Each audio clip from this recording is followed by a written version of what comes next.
தம் கிருபை பெரிதல்லோ என் ஜீவனிலும் அதே இம்மட்டும் காத்ததுவே இன்னும் தேவை கிருபை தாருமே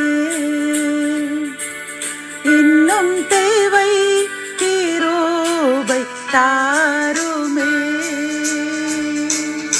ஆண்டவரும் அருமை இரட்சகருமாகிய இயேசு கிறிஸ்துவின் ஈடு இணையற்ற நாமத்தில் 6/12/2025 இன்றைய நாம் அறிய போகும் கிருபையின் வார்த்தைகள் என்னவென்றால், லேவியர் 20:8 நான் உன்னை பரிசுத்தமாக்குகிற கர்த்தர்.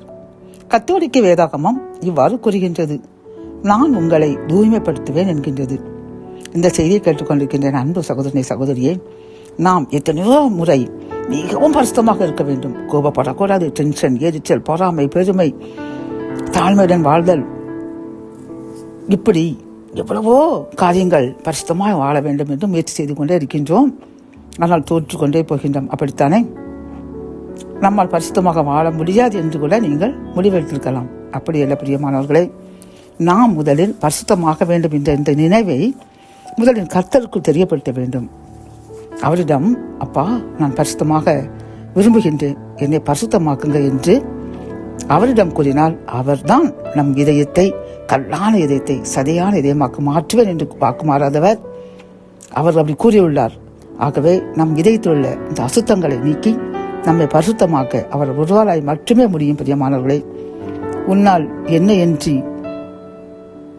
ஒன்றும் செய்ய முடியாது என்று கர்த்தர் கூறுகின்றார். ஆகவே நம் சுய முயற்சியில் நாம் பரிசுத்தமாக வேண்டும் என்று விரும்பினால் நாம் தோற்று விடுவோம். அதனால் தான் தோற்றுக்கொண்டே இருக்கின்றோம்.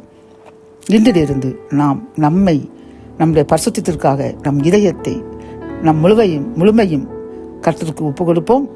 அவர் நம்மை பரிசுத்தமாக்கி ஆசீர்வதிப்பார். ஜெபம். என் அன்பு தகப்பனே, எங்களை பரிசுத்தமாக்குற கர்த்தர் நீர்தானப்பா. நாங்கள் எங்கள் முயற்சினால் பரிசுத்தமாக்க வேண்டும், பரிசுத்தமாய் வாழ வேண்டும் என்று எடுத்த முயற்சிகள் தோற்றுவிட்டது. அதனால் சோர்ந்து போகிறோம் என்று இந்த செய்தியை கேட்டுக்கொள்கின்ற அன்பு சகோதரனுக்கும் சகோதரிக்கும் நீர் கூறும் வார்த்தை, என்னிடம் ஒப்பு கொடுத்து விடு, பரிசுத்தமாக வாழ முயற்சி செய், நான் உன்னை பரிசுத்தமாக்குவேன் என்று கூறின கிருபையின் வார்த்தைக்காக நன்றியப்பா. நாங்கள் உம்மிடம் ஒப்பு கொடுத்து விட்டோம். பரிசுத்தமாக்குங்க, ஆசீர்வதியுங்க.